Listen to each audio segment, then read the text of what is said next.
सुमित, आप बाहर वेट कर लो।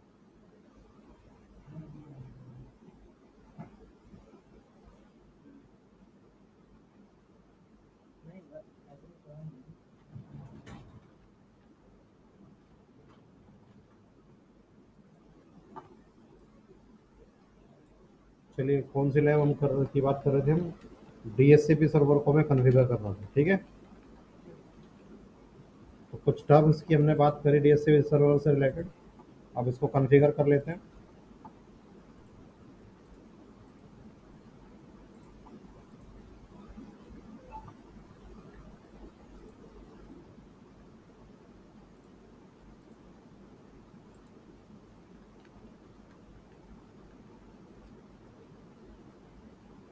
तो सबसे पहले लिखिए ऐड रोल्स एंड फीचर्स। तो सबसे पहला काम करेंगे, डीसी पर ही हम लॉगिन कर लेते हैं और इसी पर कॉन्फ़िगर कर लेते हैं add roles and feature server manager में।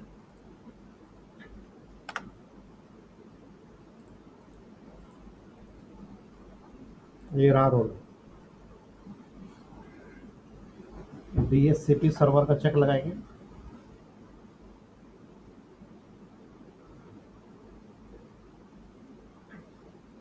हमारी कंपनी में ये सर्वर डीसी पर भी चल सकता है और ये रोल किसी और सर्वर पे भी चल सकता है। जरूरी नहीं कि हमेशा सारे रोल हम डीसी पे डालेंगे। कंपनी के पास अपने और सर्वर होते हैं, उन पर भी ये रोल चल सकता है। चलिए, फिलहाल डीएससीपी का चेक लगा देंगे और ऐड फीचर्स पर क्लिक करेंगे।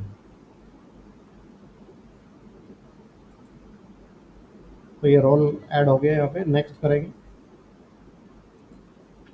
अगला जो पेज होता है वो होता है फीचर्स का पेज होता है। तो फीचर्स पेज पर आपको कुछ भी नहीं करना होता। कोई भी चेक ना हटाना है ना लगाना है। बस आप नेक्स्ट करते जाएंगे जब तक कि इंस्टॉल का ऑप्शन ना आ जाए। ठीक है, तो नेक्स्ट नेक्स्ट करने के बाद इंस्टॉल। तो पहला काम तो है रोल इंस्टॉल करना।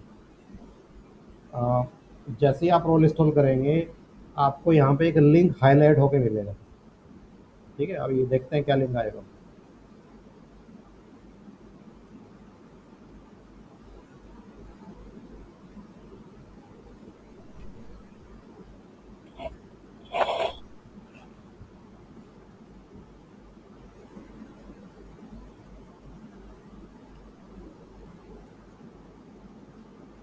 सामने देखिए लिंक मिल चुका है आपको। लिखिए कंप्लीट डीएससीपी कॉन्फ़िगरेशन।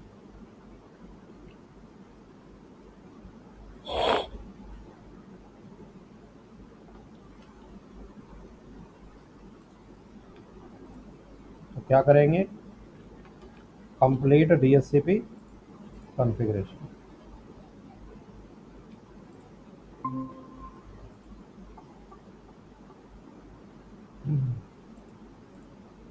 जैसे आप इस लिंक पर क्लिक करेंगे, आपको ऑप्शन नजर आएगा, नेक्स्ट करेंगे आप।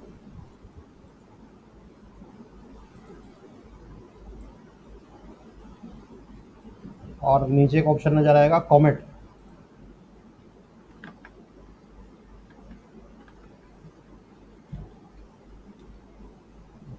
कहाँ गया प्रॉब्लम?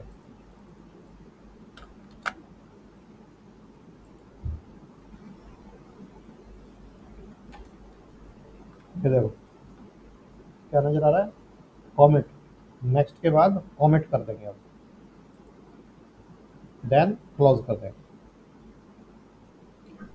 तो इस सर्वर को ऑथराइज कर दिया जाता है कि ये डीएससीपी का रोल प्ले कर सकता है। क्लोज कर देते हैं। उसके बाद क्लोज करके बाहर आ जाते हैं। उसके बाद हम डीएससीपी को कॉन्फ़िगर करते हैं। कॉन्फ़िगर कैसे करते हैं आइए देखें। ऊपर देखिए टूल्स,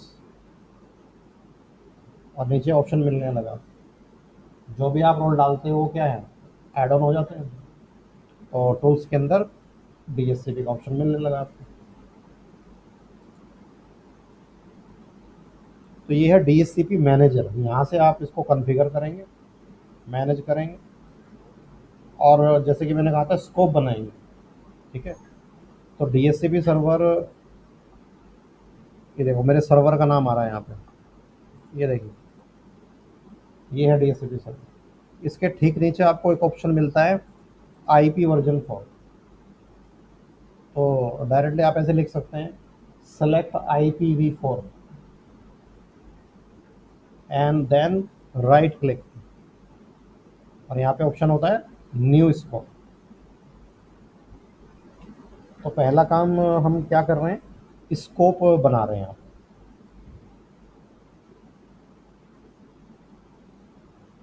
ठीक, तो न्यू स्कोप पर क्लिक करेंगे, उसके बाद नेक्स्ट करेंगे।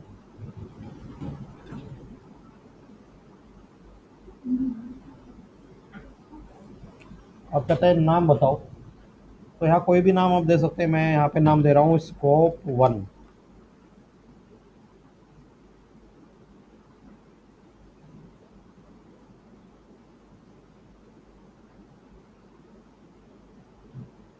नेक्स्ट करेंगे।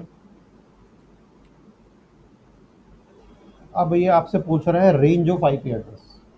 यहाँ पे आपको थोड़ा सोचने की ज़रूरत है कि क्या रेंज है। तो अपने मन से कुछ नहीं डालना है। आइए आपको समझाता हूँ मैं कि रेंज कैसे डालते हैं।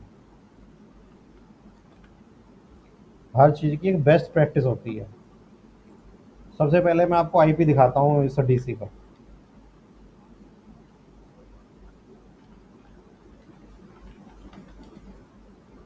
ये है आईपी एड्रेस डीसी। तो आप अपने मन से वहाँ कुछ भी रेंज नहीं डाल सकते, 11 12 13 नहीं डाल सकते आप, क्योंकि आप किस रेंज में चल रहे हो, क्लास सी की रेंज में चल रहे हो। याद आया आपको आईपी एड्रेस स्टार्टिंग में करी होगी आपने। तो एक क्लास सी की रेंज है और इसका आईपी एड्रेस है 157। इसी से हम क्लू ले लेंगे। तो अभी हमने आईपी एड्रेस क्या देखा, डीएचसीपी सर्वर यानी कि डीसी का 192.168.29.157। ठीक, तो इससे ये पता लगता है कि पहला आईपी क्या होगा। अगर आप कॉमन सेंस यहाँ लगाएं, एक होगा। और आखिरी आईपी क्या होगा, 157 तो बीच का आईपी एड्रेस है ना कोई। तो आखिरी आईपी क्या होगा, ये है आईपी, आखिरी आईपी एड्रेस।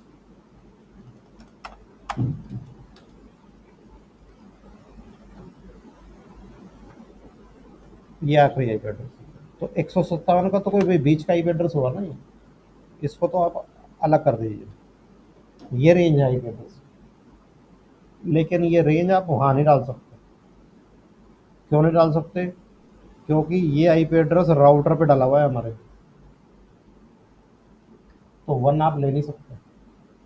इसका मतलब आपको रेंज कहाँ से शुरू करनी पड़ेगी, तो ये रेंज नोट कर लीजिए। वहाँ पे क्या डालना है सामने लिखा हुआ।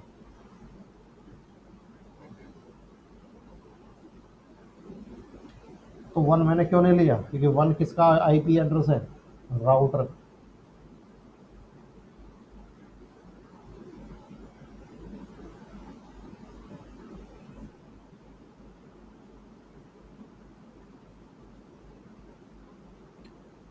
तो हमने ये कह दिया डीएचसीपी सर्वर को कि भैया एक काम करो तुम, डीएचसीपी क्लाइंट को आईपी डिस्ट्रीब्यूट कर देना 2 से लेके 254 तक कर देना।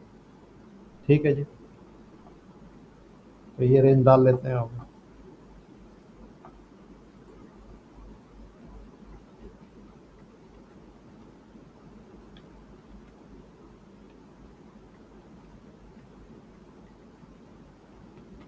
ये रेंज मैंने डाल दी। मास्क अपने आप आएगी तो मास्क डालने की जरूरत नहीं होती। नेक्स्ट करेंगे। आप ऊपर ऊपर पढ़िए जरा एक बार क्या लिखा हुआ। एक्सक्लूजन क्या होता है, ये तो मैंने रेंज डाल दी। अब अगला पूछ रहा है मुझसे एक्सक्लूजन रेंज। तो वहाँ मैं क्या डालने वाला हूँ पहले लिख लीजिए। ये क्या, तो ये सिर्फ एक एग्जांपल है।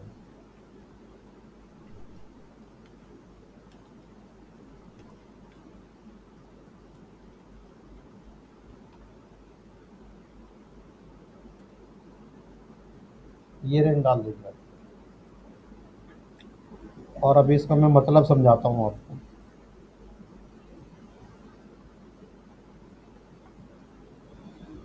इस लैब के बाद मैं आपको लैब का टाइम दूंगा, और कौन सी लैब पता दूंगा मैं आपको करने के लिए, वीपीएन वाली, क्योंकि बिना मेरी हेल्प के हो सकता है वीपीएन करना पड़े।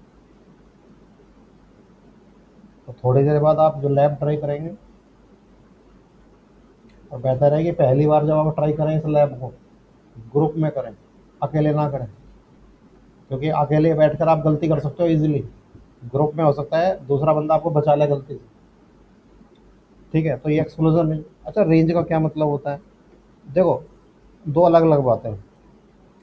पहले तो हम डीएससीपी को अलाउ कर रहे हैं कि भैया तुम यहाँ से लेके यहाँ तक के आईपी दे देना, और थोड़ी देर में क्या कह रहे हैं कि यहाँ से लेके यहाँ तक के आईपी मत देना।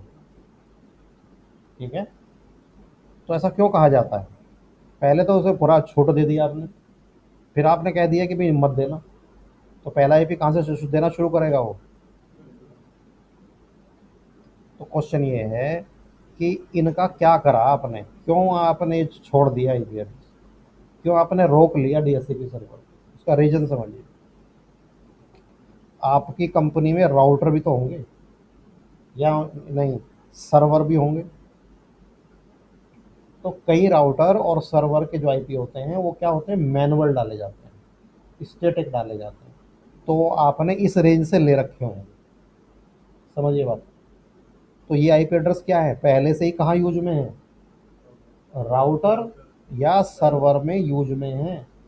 तो अगर वही आईपी ये क्लाइंट मशीन को दे देता तो क्या होता? क्या वो क्लाइंट मशीन कभी नेटवर्क पे आ पाती? क्या डुप्लीकेट आईपी एग्जिस्ट कर सकते हैं किसी नेटवर्क में? आप समझ में ही बात। तो कंपनी के कितने आईपी पहले से यूज में हैं ये हमने मान लिया यहाँ पे। किसी कंपनी में हो सकता है 25 हो, किसी में 30 हो, किसी में 40 हो, किसी में 10 ही हो, तो कुछ भी हो सकता है। ठीक है, एग्जाम्पल है। तो एक्सक्लूजन रेंज में हम क्या डाल रहे हैं, 2 से लेके 20 तक हमने डाल। उसके बाद क्या करेंगे, ऐड एंड नेक्स्ट। ये आ गई लीज ड्यूरेशन। ये देखो डेफिनेशन भी लिखी हुई है एक लाइन की। कितने दिन तक आईपी मिल सकता है, कितने दिन के लिए यूज कर सकता है, 8 दिन के लिए। लेकिन मैं आवर्स और मिनट में भी दे सकता हूँ, यहाँ पे ऑप्शन है या नहीं? तो फिलहाल मैं चेंज नहीं कर रहा हूँ। आईपी जो क्लाइंट को मिलेगा वो 8 दिन के लिए, ये डिफॉल्ट है। लेकिन मान लिया मैंने इसे 0 कर दिया और आवर्स में मैंने क्या दे दिया, 8। अब 8 दिनों से लेके मैं क्या स्पेसिफाई कर रहा हूँ, 8 घंटे।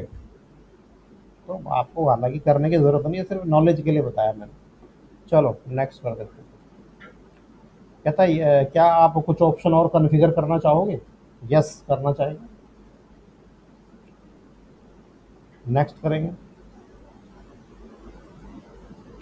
ऊपर देखो क्या पूछ रहा है, डिफॉल्ट गेटवे। डिफॉल्ट गेटवे अभी क्या बताया था, आईपी एड्रेस ऑफ, बताओ डिफॉल्ट गेटवे क्या होता है, राउटर। तो हमारे केस में राउटर का आईपी एड्रेस क्या है, अभी बताया था, 1 क्यों छोड़ दिया हमने? तो ये डिफॉल्ट गेटवे है, नेक्स्ट करेंगे।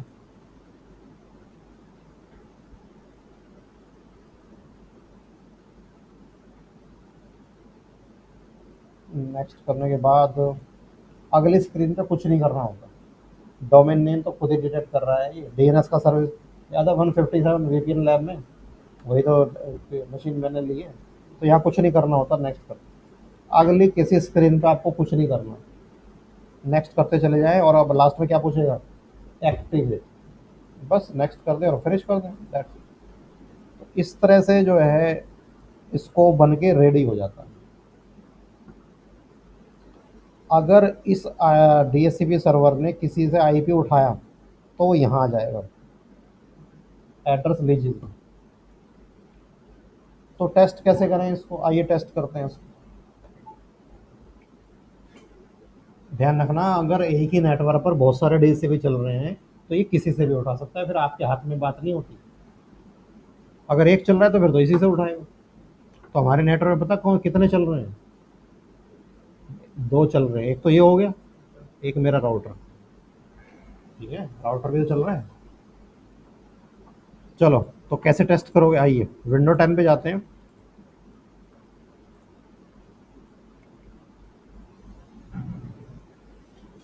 और विंडो 10 में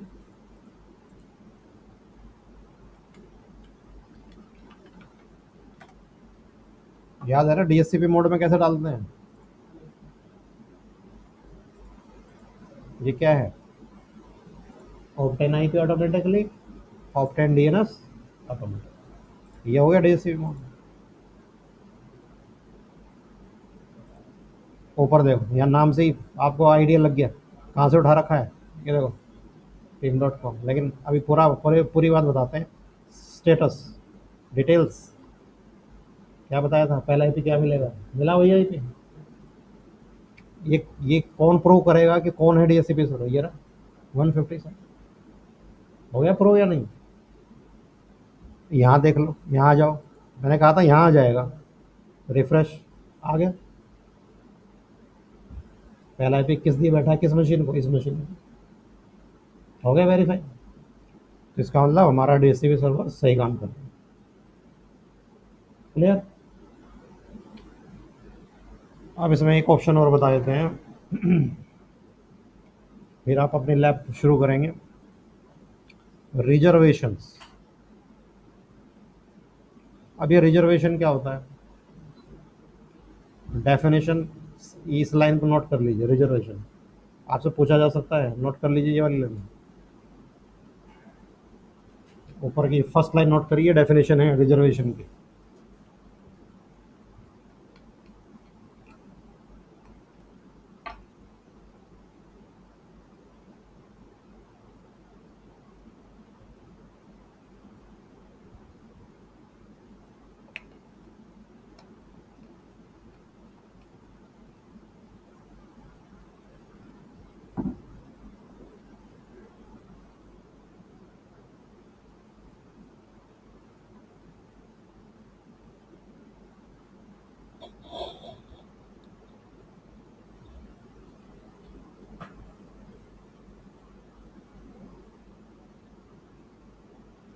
इस लाइन से हमें ये देखने को मिलता है कि रिजर्वेशन का मतलब ये है कि डीएससीपी जब भी आईपी प्रोवाइड करेगा ना एक पर्टिकुलर मशीन, वो आईपी चेंज नहीं होगा, हमेशा एक जैसा रहेगा। ठीक। वैसे तो डीएससीपी के आईपी बदल सकते हैं, लेकिन इस फीचर की वजह से आईपी बदलेगा नहीं। तो अज्यूम कर लो अपने माइंड में कि हमारी कंपनी में एक फाइल सर्वर है, कुछ भी मान लो, एक मशीन है, मेरे मैनेजर की मशीन है, जो मर्जी मानना हो मान लो। और उसने ये बोला है कि भैया इसका जो है आईपी एक डेफिनेट कर दो, उससे वो आईपी कभी बदल लेना इसको। मिलेगा डीएससीपी से, लेकिन वो आईपी कभी चेंज नहीं होगा। कैसे करेंगे, ये देखो, reservation, right click, new reservation. कहता नाम बताओ। तो अगर मेरे मैनेजर का लैपटॉप है, लो मैंने लिख दिया मैनेजर लैपटॉप। मतलब नाम कुछ भी रख सकते हो आप, नाम में कोई दिक्कत नहीं। आईपी तय करो, कौन सा आईपी मिलेगा हमेशा उसको, मान ले ये मिलेगा, तो इस ऑक्टेट में आईपी लिख दो। आईपी लिख दिया यहाँ पे 222। अब ध्यान रखो, यहाँ मैक एड्रेस डालना पड़ेगा आपको, किसका, जिस मशीन का रिजर्व कर रहे हो। तो मुझे ये बताओ, इस मैनेजर के लैपटॉप का एनआईसी का मैक एड्रेस कैसे देखोगे, बताइए। हम्म? हम्म? ओके, चलिए करके देख लेते हैं। दो बताइए आपने ऑप्शन, तो दोनों में से दोनों करके देख लेते हैं। तो पहला आपने कौन सा बताया, आईपी कॉन्फ़िग स्लैश होम। ये देखो, ये है मेन अडाप्टर आपका, ये ना मैक एड्रेस, यहाँ से नोट करके उस प्लेस पे डाल सकते हैं। दूसरा आपने क्या बताया, गेट में, यहाँ फंस जाओ। अब मुझे ये बताओ, यहाँ से कैसे पता लगता है कि रियल अडाप्टर का आईपी कौन सा है? या तो तीन आ रहे हैं, तीन में से रियल है की? तो कमांड तो सही बताइए आपने।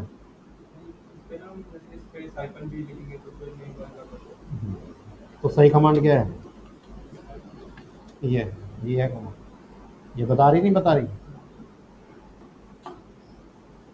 ये देखो, ये है रियल टेक का। सही है। तो स्लैश वी से पता लग जाता है कि उस अडाप्टर का नाम क्या है। नाम से पता लगे ये रियल है, वो भी है VMware का। क्लियर है? तो बिल्कुल सही बताया आपने। बस। तो कहाँ पे थे हम, कहाँ डाल रहे थे, क्या डाल रहे थे? हम्म, ये डाल रहे थे।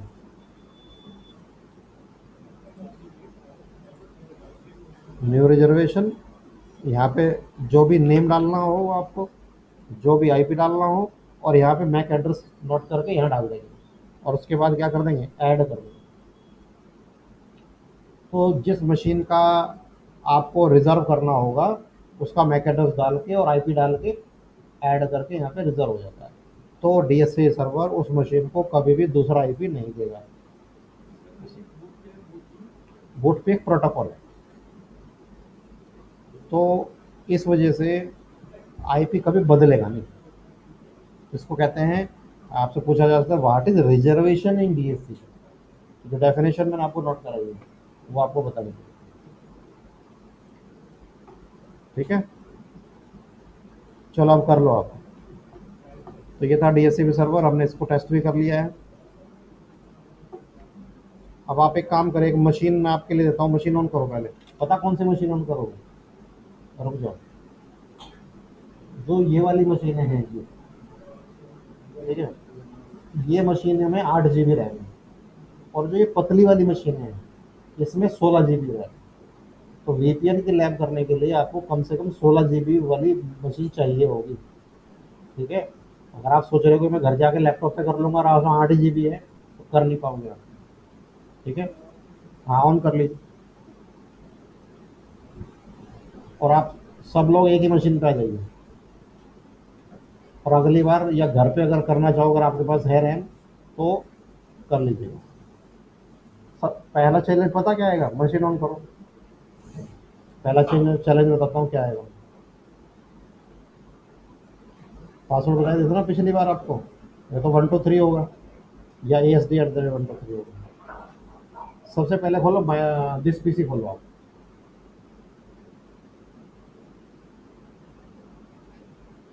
कितना स्पेस है?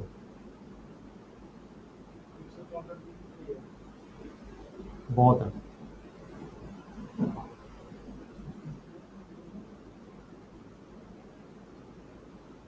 आप एक काम कर लो आप।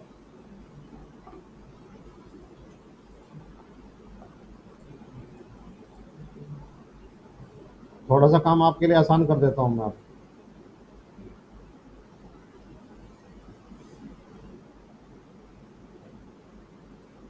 देखो वहां पे कोई डीसी मिल रहा है क्या? बोलो।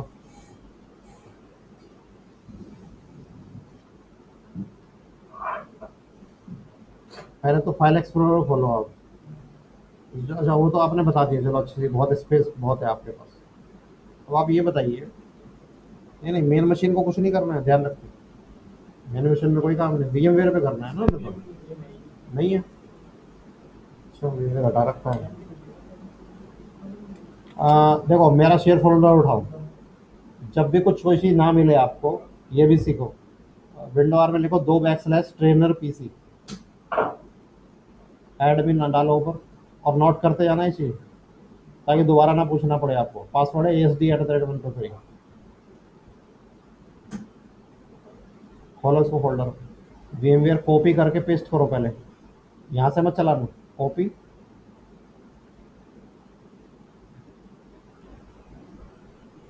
और पेस्ट करो कहीं पे भी। डाउनलोड में कर लो कहीं पे भी।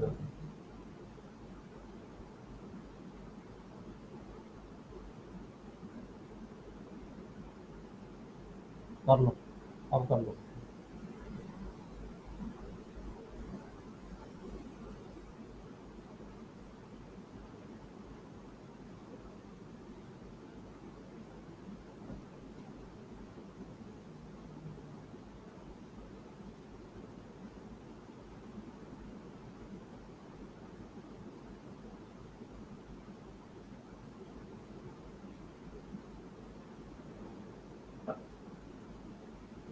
डल ठीक है, यस करो।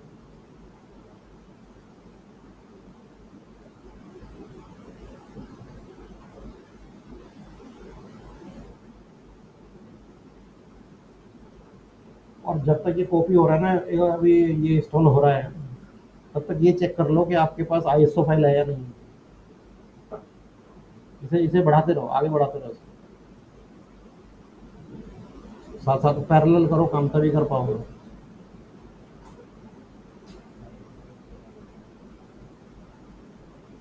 और जो जो मैंने आपको दिया था ऑप्शन, वो ध्यान रखना। क्या चेक लगाने के लिए बोला था? लगा दिया? ठीक है। काम को पैरेलल में करना सीखो, तभी कर पाओगे। आईएसओ फाइल विंडो 10 की ले लो। अ, एक काम करो, विंडो 10 तो कहीं भी मिल जाएगा आपको, विंडो 10 मत लो, सर्वर की लो। हाँ, सर्वर लो। विंडो 10 तो दूसरी मशीन से दे देंगे हम आपको।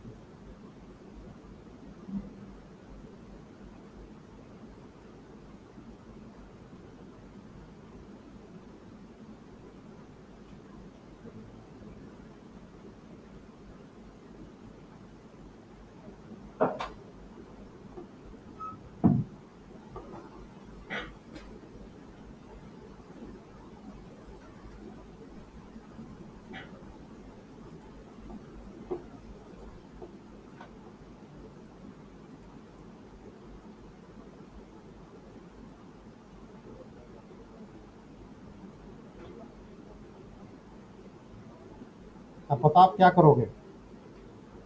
डीसी मैं आपको दूंगा, क्योंकि अगर आप डीसी बनाओगे तो लैब बहुत लंबी हो जाएगी आपकी। और डीसी का एक्सेस मैं आपको दे दूंगा। ठीक है। अभी ये डीसी फ्रेश हो गया। अब इसमें जो करना है वो आप कर सकते हो, डीसी प्रॉपरली रन कर रहा है। ठीक है। अब इसका रिमोट उठाना आता है आप लोगों को, एमएसटीएस से याद है? करा नहीं करा? तो अभी थोड़ी देर में मैं एमएसटीएस सी दूंगा, डीसी आप मेरा यूज कर सकते हो। इसमें बस आप सर्वर इंस्टॉल करो।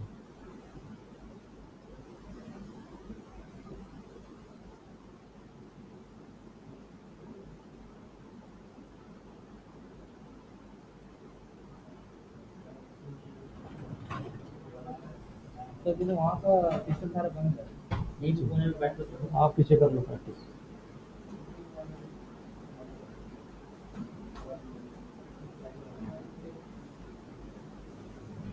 अभी आपने स्विच करा दिल्ली एनसीआर पे? कब करोगे? एक ही दिन दिए हुआ हूँ मैं। हाँ, देते रहो और स्विच करो भाई, तभी तो आएगी कॉल वॉल।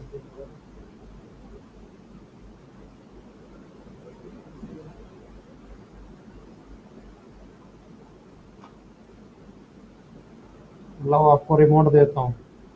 याद है रिमोट कैसे अलाउ करते हैं? दिस पीसी प्रॉपर्टीज, इधर देख लो। एडवांस सिस्टम सेटिंग्स, सिसडीएम से भी जा सकते हो। अलाउ, ये अलाउ कर दिया। और आईपी एड्रेस देता हूँ मैं आपको। आईपी एड्रेस तो वही है जो है, नोट कर लो आईपी एड्रेस। जी सर, इनमें एक दो स्टूडेंट के पैसे तो बीच में हटाओगे तो उधर एसी नहीं चल रहा। ठीक है सिलेक्ट का। ठीक है। तो ये आईपी नोट कर लीजिए, 157। उठाओगे कैसे इसको? एमएसटीएस से उठा लोगे, और आईडी पासवर्ड तो आपको बताइए, एडमिनिस्ट्रेटर टीम नोट का और पासवर्ड। तो ये डीसी आधा काम, ये समझो 40% काम मैंने सॉल्व कर दिया। आपका काम सिर्फ 60%। आप सिर्फ सर्वर बनाओ यहाँ पे तो आपको कुछ भी अभी करना नहीं है।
सीधा सर्वर इंस्टॉलेशन करिए, ये मशीन आपको दे दी गई है, जो करना है आप इसमें कर सकते हैं।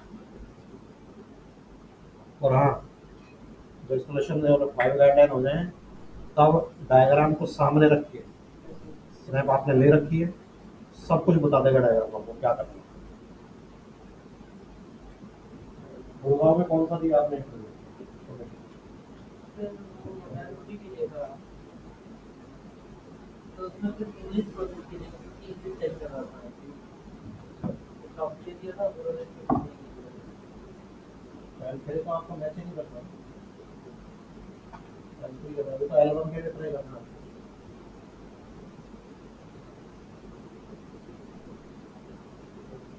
तो कम से कम 2 साल एक्सपीरियंस मिल जाएगा। हाँ, कोई बात नहीं, कहीं और देखो।